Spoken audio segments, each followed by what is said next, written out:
Hi, everybody. Welcome to our latest episode of Let's Be Direct. This is a LaneAxis podcast in which we examine all things trucking, supply chain, and the future of the industry, which is going direct.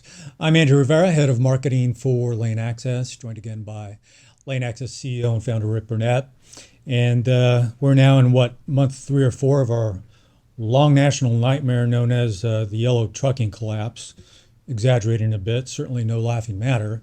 The dust does continue to fall. Most recent news being that a international financing company that had agreed in principle to loan Yellow $500 million has pulled out of that deal. So, the hits just keep coming for Yellow. And of course, we'll continue to keep an eye on that whole story as it continues to develop. But this week we want to shift topics a little bit to something that matters or should matter to every single independent trucker out there. Okay, and that is, how do you, when you are trying to connect directly with a shipper, put your best foot forward? How do you present your value proposition? How do you make yourself look so reputable and so strong that a shipper simply can't say no? Now, as a direct shipper to carrier network, obviously this topic is important to us here at LaneAxis, but it's also important to us because we've just launched a new direct agent program for carriers. Now, this program is something that we recently launched. It's already become extremely popular, and essentially here's how it works. Carriers bring in shippers into the LaneAxis network, and for every load that shipper moves, that carrier will get a commission. Now, there's terms and conditions that we can get into in a little bit. But so, Rick, let's jump right into this direct agent program. Why are we doing this? Well, we're doing it because the people that have a relationship with the shipper or that haul freight is the independent carriers, 97% of the time. And so they're the ones that's actually going to the docks. They're the ones that actually know whose freight they're hauling. And they're actually obviously already giving them a performance because they're getting access to the freight. And so what we felt like was, why don't we implement a program that, as the shift changes in the next 5 years of going direct, why don't we give it to carriers that see the future and independent guys that see the future, and they want an opportunity to basically be ambassadors for LaneAxis and say, look, there's value in the system. You have ability to communicate directly with me and other independent carriers. And the byproduct of that is they need to be compensated for that work, but for that efforts. So as a company, we can hire a bunch of outside salespeople and go, evangelize and grow it. Or we can use a network that is working with us and sees the value in what we're doing. And like I said, being, our boots on the ground, carrying our flag and letting the shippers become aware of LaneAxis, the value of going direct, the value of the digitalization of the solution that we're offering. And then the byproduct of that is that shipper is associated with that agent and that account.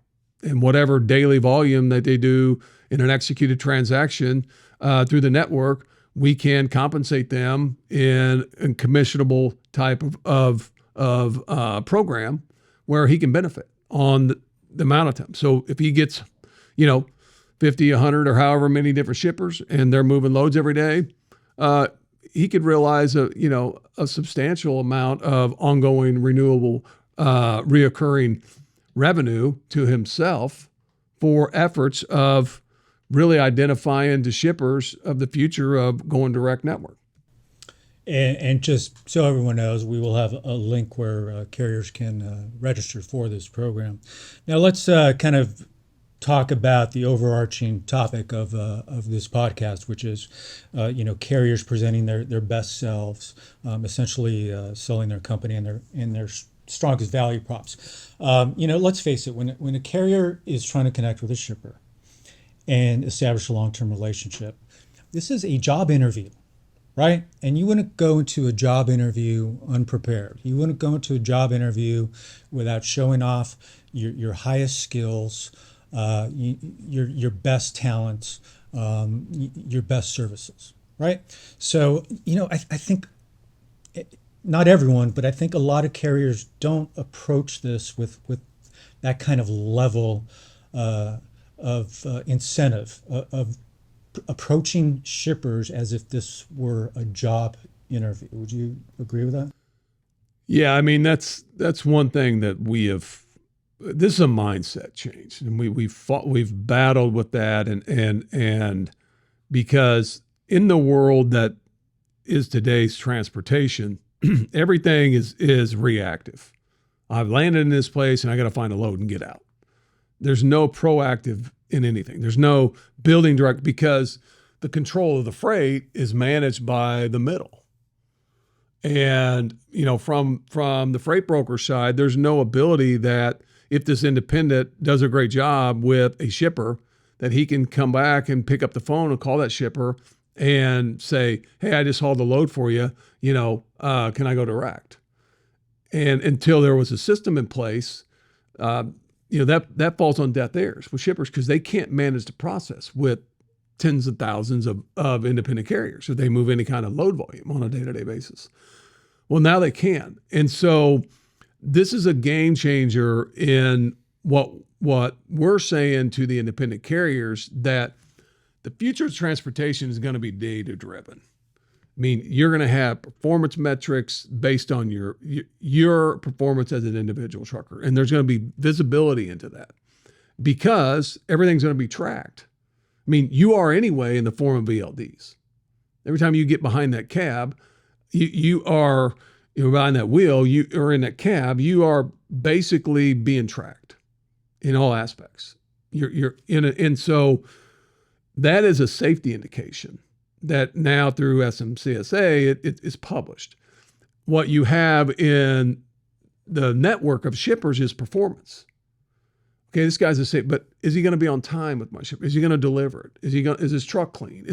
There's things that shippers want because again, it is a job interview because you're basically going to haul hundreds of thousands of dollars of their product.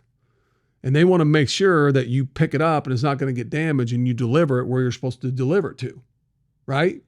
So the uncomfortable portion of that in a shipper's mind is they realize that not 100% of all independent carriers operate the same. So how do they, kind of go through and shuffle all this sea of independent carriers to really deal with what they would equate is a servable, capability of a carrier that they can deal with. So there is no data because there's no network. And so the challenge again is, that we fight being pioneers of building this direct network is getting people to realize that the importance behind the service aspect and the importance behind data and giving them opportunities that today they can't get, exposed to. So I want to give a shout out to a YouTuber who one of our team members came across. His YouTube handle is Gil22. He's got over 78,000 subscribers. And this video I'm going to reference has nearly 180,000 views. We'll be posting the link to the video down below. Technically, we can't show clips of other people's YouTube videos. I reached out to him unsuccessfully. So we're going to sum up some of what he said. But basically, he posted this video a few months ago. He's a senior member of Gil22 Trucking LLC. They're a nice-looking trucking operation based out of Milwaukee. Now, what's interesting is they have a brokerage arm in their company. But he put out this video called How I Find Direct Shipper Loads, a Step-by-Step Guide. So he's really doing truckers a big favor. And the essence of his approach is something that he calls a load strategy. And that's an acronym, and we're going to pop this up on the screen for you. So LOAD stands for leverage, opportunity, acquisition, and deliver.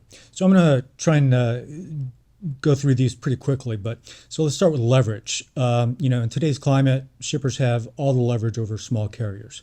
So how do you kind of balance that? Well, Gil says, points out the obvious. What most shippers want is freight capacity, on-time delivery, freight damage reduction, load tracking, high tender acceptance rate, low contract costs, and of course competitive rates. So the way you get back leverage and even that is by offering a lot of ancillary problems and solutions that bigger companies just can't and won't make. For example, he showed a really interesting example. Gil talked to a shipper he wanted to work with. He offered them a 60-day trial period, and some of the conditions that he put were he would guarantee a 100% tender acceptance for a specific lane at a specific rate for 60 days. He also offered a very competitive rate compared to what a broker would charge. And he was not going to push them into long-term contracts with contingencies during this period. So the shipper, for them, it was really a no-brainer. He successfully ran loads during that 60-day trial, at which point, at the end of that 60-day trial, he got a 1-year contract. So he got paid off with kind of balancing that leverage and equity. So moving on to opportunity. You've mentioned this many times. I believe you just did. The best way to find opportunities is to mimic what you're already doing. First, look at shippers you have worked with, and go local. That's a really I think sound piece of advice. Gil looked at basically a 60-mile radius and looked at all the shippers that he thought he could work for, I should say. And so the first thing he did was look at all the brokers that he was already working with, big brokerages like TQL, Coyote, and they typically work with big customers that, small carriers are probably not going to have a great chance to connect with, at least, off the beginning. But what he focused on was their medium and small shippers that were running different lanes. Now, of course, there are non-compete clauses and things like that, but there are legal ways around that. And he figured out, I want to see what medium and small size shippers running different lanes that he can work with. Now, opportunity, the best way to, we talked about opportunity. Let's go to acquisition. So in the acquisition phase, you're starting to reach out to the list of shippers you've compiled and hoping to close some deals. Now, cold outreach is not fun for anyone, right? No one likes it. It's got to be done. What Gil suggests is first put together a really solid carrier package. This is your resume, and don't just include the bare minimum like insurance certificates, MC certificates, W-9. You need to pitch your story. Tell your story. Tell your company's story. Not just what you do, but why you do it. Show proof of your success rate. Show proof that you are up to the task of what they need. And this carrier packet is really going to be your main selling piece to their shippers. Another interesting thing Gil does, which I'd never really honestly thought of, I don't know if you ever thought of this, is to literally just go to all those shippers within that 60-mile radius that you've put into your spreadsheet, and don't call them, don't email. Drive to their location. And here's how he does it. He walks up to the receptionist and he asks them if the receptionist can show them where the shipping manager's office is. And he asks this in the vein of he has a carrier packet that he needs to drop off, and he needs to talk to the shipping manager about a load we delivered, something along the lines of, he frames it as the shipping manager has done business with us and we're someone they would probably want to talk to. Now, don't lie, don't ever lie, but you're basically taking true statements and presenting them strategically. Now, you may not always get a meeting with the shipping manager, but this has worked for him. And the last one is deliver, and this is obvious. You have to deliver on your promises and your guarantees, and you need to do it fast. And then the most obviously important part of the deliver factor is deliver your freight on time, unbroken freight, and make sure you get that proof of delivery uploaded as quickly as possible. In watching this video, it's not just good advice. It was a really professionally done video. What do you think of some of those pieces of advice he's given? I mean, it's great. I think it's great advice. From our aspect, what we want the carriers to do is build their profile within the network, because for him it worked. Is that going to work for every independent carrier out there? Maybe not. The point is that the volume of shippers in a 60-mile radius that he found is the point, because that's what network visibility is. And if you take that approach, that it's a numbers game, because in that 60-mile radius, he doesn't state how many shippers there are, but there's substantial. And you could take that same radius on every delivery that you do in a location. And that's really what the agent program is about, is when you have a reset time and you have 30 hours, invest some of that time into reaching out to these shippers. Yes, you have a twofold approach. One is see if you can get direct freight from them today. But two is introduce them to the ability where they can build their independent network and they can go direct and get that account. Because now you benefit as a trucking company by getting their freight. And secondly, you start to benefit if you can get them to register and they start identifying other carriers and they have heavy volume, you're going to benefit from it. So when you look at your trucking operation, we all have downtime. We all have time we're waiting to load, waiting to unload on your resets, and start looking at your trucking company operation, because a lot of guys are doing videos and they're doing YouTube and they're doing TikToks and they're doing different things, and they're trying to find ways that they can monetize their time. And for months and months, we've been looking at the social aspect of it. And so the reason why I came out with this agent program is because I'm like, okay, this is a way that a guy can monetize his downtime by reaching out to shippers and introducing them to technology that they're going to get benefit. Again, at the end of the day, what is LaneAxis? It's just a direct network. It's technology it's software that allows these shippers that they're reaching out to go directly to who actually is hauling their freight. And the process of that is if you are a broker and you have 100 loads that you're moving a day and you're through your brokerage, okay, you might make $40,000, $50,000 on that volume based on the price and everything else, right? And if you compare that 20% margin to the direct network, and it's basically 1% per side, you can't compete, right? In the form of cost or value or different program. But if you take that same, that broker has got to have a staff of people that's managing that process, phone calls, payments, and all the other things, finding carriers, negotiating with carriers. In the network, that same account could manage 100,000 shipments, right? Because the system is going to do all that manual process that the broker has to do. And so when you start as an agent or a carrier or an independent guy, when you start realizing that transformation, that the system does 100% of what a broker can do, and it does electronic. Now you have an opportunity to actually, everywhere you go, start getting shippers into the network that are your accounts and grow in the next year or two hundreds of shippers that you're benefiting from by them ultimately going to a direct network, which is the future of going. We're not going to see in 10 years, we're not going to have all this managed freight. There's just no way. There's just no way. Because companies are looking at the data, they're looking at the facts, they're looking at cost savings, and there's an efficiency process through technology today that didn't exist when we started a decade ago. So yes, I see value in what he's doing. I think it's great information. I would just take it up a step and say the parts of these that you're doing manually, do them automated. to where it is a volume.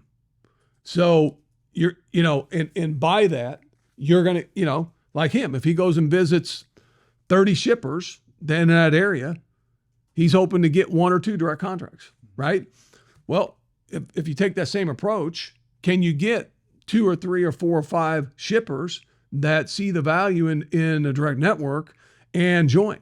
And now they're your account. So now when they join, you obviously is going to be connected with them as a carrier because you introduced them to the platform.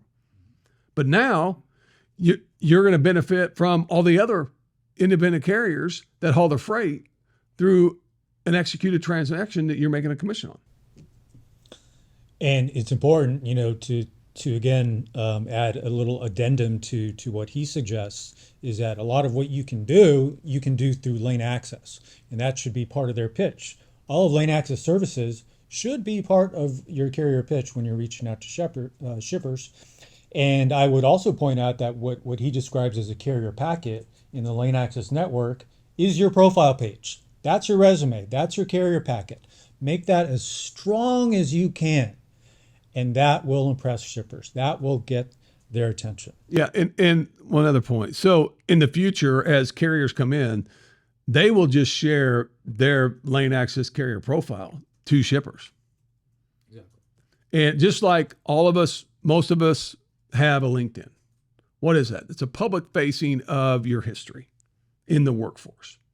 And eventually that's why the carrier network's going to be within the network, because the front end side operates kind of like LinkedIn, where they can find carriers, they can find out their information, they can communicate with carriers, and they can build direct contracts with them carriers. And so your public facing of your carrier packet can be an electronic format where you can, just like, when you send your contact information and you have a dot card, right? Scan it, boom, all your information's on there. And so what you're going to be doing in the network is you're going to be building a profile. So you can actually look at, for an individual carrier, LaneAxis is like a TMS for you. Push all your loads in there. Run all your data through there. Start building your carrier profile that you can share with shippers that you're going to be getting in the future. I think you touched on this, but who is able to be a direct agent? Well, I mean, we're focused on the independent carriers today, but really anybody could be. If somebody's, and especially in today's environment, what the post-pandemic has taught us is that, having to go to an office every day isn't as necessary as was pre-pandemic, and so people of all ages and everything else are looking for opportunities. They can work from home. And they can use social and they can use their time and their resources to reach out. And this is just an opportunity for them that, if they localize this and they want to put the time in and they want to reach out, they can get, we're using it as a marketing. Okay. As a company, you have dollars that you allocate in all aspects. Marketing, commissions for your sales guys, your development, corporate, all the other things, right? And this is just in our model, what we've allocated that's going to work for us, that we're going to try this. And, if it doesn't work, we'll hire internal sales guys, right? That will basically do the same thing. But we're going to try this to the independent market to give them an opportunity that, they can make, when loads are moving, they may be moving it, but it might be moved by somebody else and they can benefit from it. So what's the response been so far? We just launched this recently. Yeah, I mean, it's been good. We've gotten questions, and we're actually building, we're about 6 weeks out, but we're going to build a back-end admin portal for the agents. So when they log in, they can do everything through the network. They can send the invitations to the shippers. When the shipper register, they're in their account. They get visibility, and they'll, on a month-to-month basis or every day, they can log in and look at their shipper activity. So because it'll be their account. And so at the beginning of it, we've gotten, I think better than what I expected. We haven't really hit the gas pedal yet on it. I really want to wait until we get the back end done. But we're working through some questions and we're working through some things and we're learning every day, obviously, from, how we want to do it going forward. Well, I think it's a really exciting program. I think the fact that it's not even exclusive only to carriers, other people can get involved too. The whole point is get shippers into LaneAxis, and when they move loads, you make money. So with that, we're going to wrap up this episode of Let's Be Direct. A reminder, we will have links to the video I referenced earlier. And if you're someone who wants to register as an agent in this direct agent program, we'll also have a link for that where you can register. And that will all be in the comment section of this video. So with that, we thank you for joining us for this latest episode of Let's Be Direct. Stay safe out there on the roads, and we'll see you next time.